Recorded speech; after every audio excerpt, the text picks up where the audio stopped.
Do we have any rules in our house that don't make sense? No. Are you sure? Yes. What are some of the rules or boundaries that we use most in our family? Curfew, definitely curfew. I have many rules at my house. So I think we came up with these boundaries purely because it's for their protection. My mom and dad have rules. I do explain the reason behind rules and boundaries, mainly because I don't want to just sound like a dictator. We realise the dangers of having that kind of freedom without the maturity to deal with it. I think that's the biggest key, isn't it? Yeah. I'm gonna be honest, I may disagree with the rules, but I know that my parents are just trying to keep me safe. I need them to understand why there are rules and why they have to follow them. It's a really good idea to set a boundary, at least for me and my siblings. That curfew really helped us to set boundaries with the friends that we were hanging out with, especially boys. My son, he has an early start for school every day. So I'm like, phones off at 8 o'clock, in the bed by 9 o'clock, but that's because he has to wake up.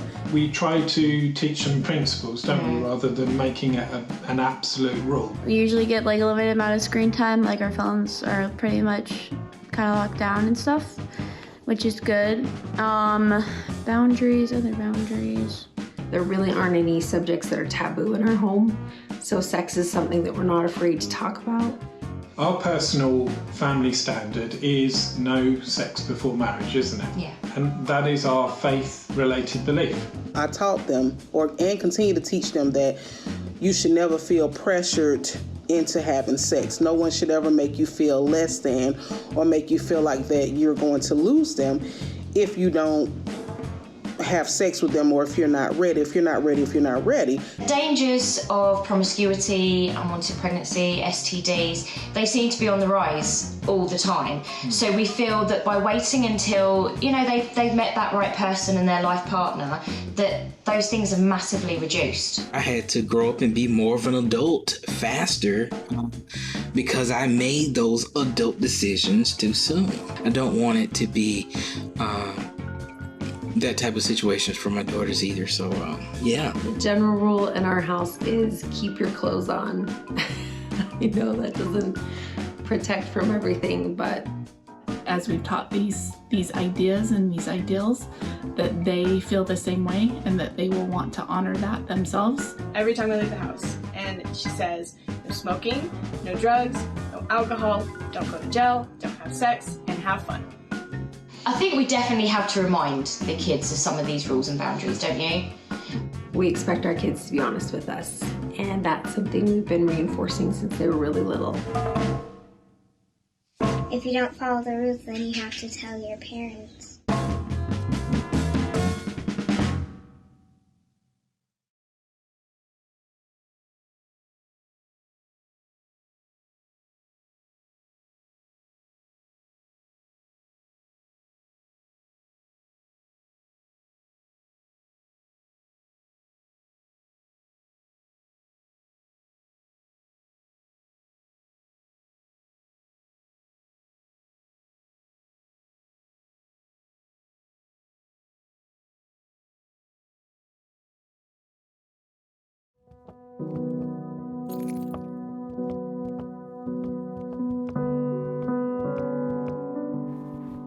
Tara, why are you crying? What's wrong? Nothing. Well, I can see that you're very upset, so just tell me what happened. You're just gonna freak out like you always do. I don't freak out, just what's going on? Okay, well, when you and Mom went to bed last night, some of my friends picked me up and we went to this college party. Wait, are you serious right now? Are you kidding me? What were you thinking? Well, it was just a party. Oh, okay, so a party. So there's probably drinking, guys, drugs. What did you do? Did you do anything? Did you have anything? Never mind, I knew you would do this. I don't want to talk about this anymore. No. Tara, this is serious. We're talking about this right now. Well, you aren't listening You're to gonna tell me. me everything Stop that happened yelling right at me. now. Tara, we're gonna talk about it right now.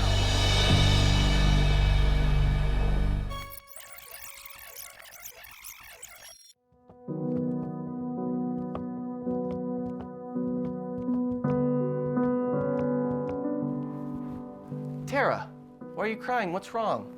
Nothing. Well, I can see that you're very upset, so just tell me what happened. You're just gonna freak out like you always do. Hey, I promise I'll just try to listen, all right? So what's up? Okay, well, last night when you and Mom went to bed, me and my friends, we went to this college party. Okay, and what happened? Well, we got there and people were drinking and there was alcohol and people were smoking weed. Okay. Well, and we were there and like people kept offering me beer, like a lot, and I kept saying no and it was getting awkward, I don't know, and so I just held a beer in my hand, like I didn't want anyone to ask me about it anymore, so I just held it, but I didn't drink or anything.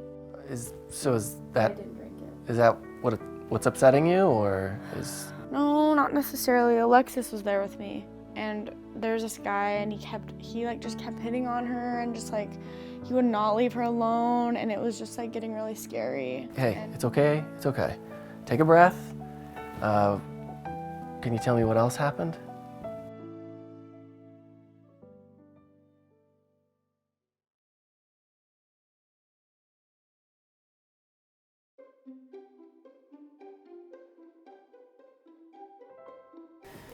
All right, cross that off the list.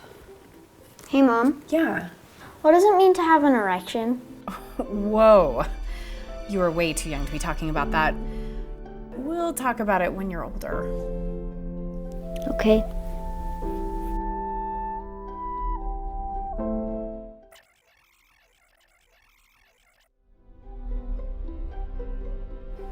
All right, cross that off the list. Hey, Mom. Yeah. What does it mean to have an erection? Oh, okay. Well, that's a really good question. Have we ever talked about that before? No. All right, well, an erection is when the blood vessels to the penis fill and it makes it firm rather than limp. Where did you hear that word? Some guy made a joke about it during swim team. All right, well, you know what? You're gonna hear words that you might not understand, and you can always come to me and ask. Like, I'm always here for all of your questions. Okay?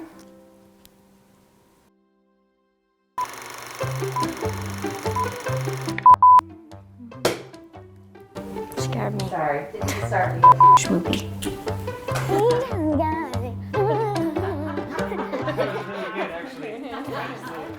About this before?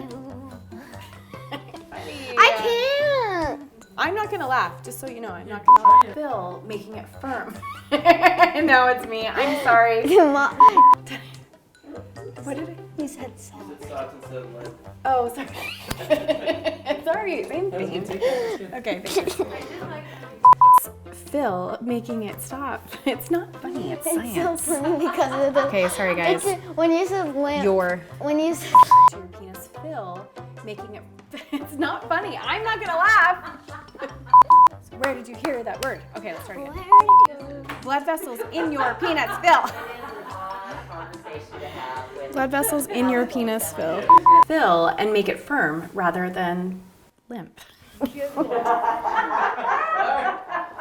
were the one that time. Sorry.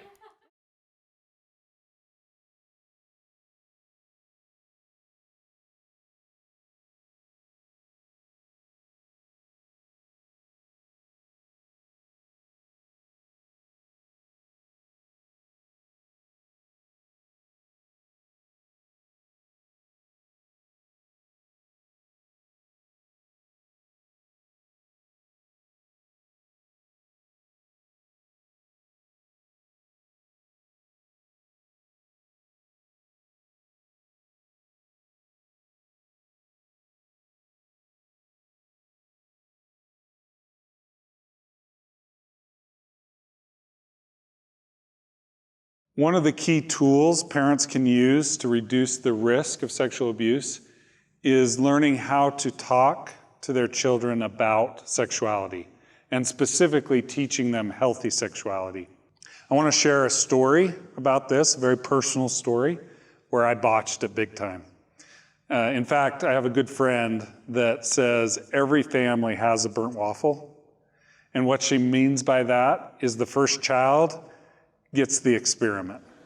So I'm going to tell you about my first child and our discussion about sexuality and how I botched it, and contrast it hopefully with some positive examples that I had with some of my other children. So my oldest child was 8 years old. This was about 10 years ago. He's now 18. I was going to take my son to a basketball game. We're going to have the big talk. So if you can imagine this, we're driving to a basketball game, and being first-time over-paranoid parents, of course, he's in the back seat as an 8-year-old, sitting in a booster seat. Just what you would expect from first-time parents, right? So I just lay it out and tell all about how sex works, why we have sex. And I went on for about 20 minutes. And at the end of that 20 minutes, I asked him, son, do you have any questions? He said, yeah, Dad, I have one. So I'm all amped up thinking this was going to be a great conversation. This was going to be a major success. And then he asked this question. Dad, can we talk about something else?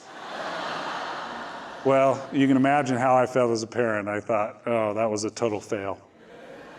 But what wasn't a failure is it started something inside my family that I consider to be extremely valuable. And that is, we as parents learn the importance of talking about sexuality with our kids. So let me contrast this with his younger sister, who's 2 years younger. She was 6 at the time. We immediately had age-appropriate discussions with her about her body and about things that would make sense to her at her age. We didn't have the big talk, but we started the little talks. We started the dialogue. An interesting thing happened as she turned 8 years old. We didn't have to come to her. She came to us. I remember it vividly. We were sitting in our bedroom. I was sitting on the end of her bed. She asked a question that was very poignant about sex. Christy and I made eye contact, and we knew we were heading down the road. She went on for about 30 minutes to ask question after question about sex and sexuality. It was a very appropriate, healthy discussion. Some of the key things that I want you to take away from this. First, if you open a dialogue with your kids about sexuality, it will bear good fruit over time. Second, you as a parent have the responsibility to protect your kids, to keep them safe. And sometimes having hard or what can be uncomfortable conversations with your kids about sex is part of that responsibility. Third, if you open dialogue with your kids, the likelihood that they will elevate conversation to you when they need help or when they are at risk is much higher than if you never talk about the topic. Teaching your kids about sexuality is one of the key tools that you can use as parents and caregivers to keep your children safe from sexual abuse.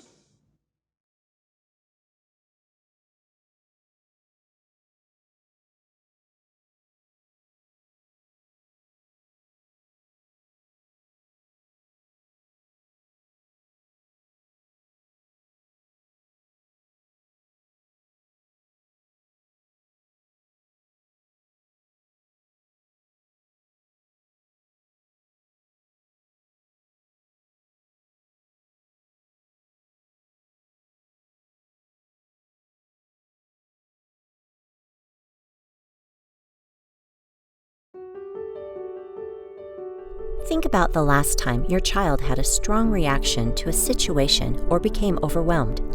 Was it difficult for them to express how they were feeling? When a child feels big emotions, you can help them give a name to what they are feeling by using an emotion wheel. Then you can coach them on what to do to manage their emotions in an effective way. First, have your child spin the inner tab of the emotion wheel until they see the emotion they are feeling. Are they sad? Surprised? Angry? Take a look at the list of other connected feelings. Ask questions to find out what happened that may have triggered this particular emotion. Remember, it is normal to feel different emotions at the same time. Let your child know it is okay if they pick out more than one emotion during this activity. When kids can give a name to the emotion they are experiencing, it helps them to feel heard and understood. Picking out an emotion can prepare them to take the next step, choosing how to respond. The outer tab of the emotion wheel shows different needs that we all have. Taking care of those needs are great ways to manage our emotions. Does your child need to feel hope, acceptance and belonging, or safety and support? Help your child pick one of the activities to try out. It is important to show your child that they can identify their emotions and express the needs they have. An emotion wheel can help them take action to get their needs met and manage their feelings successfully.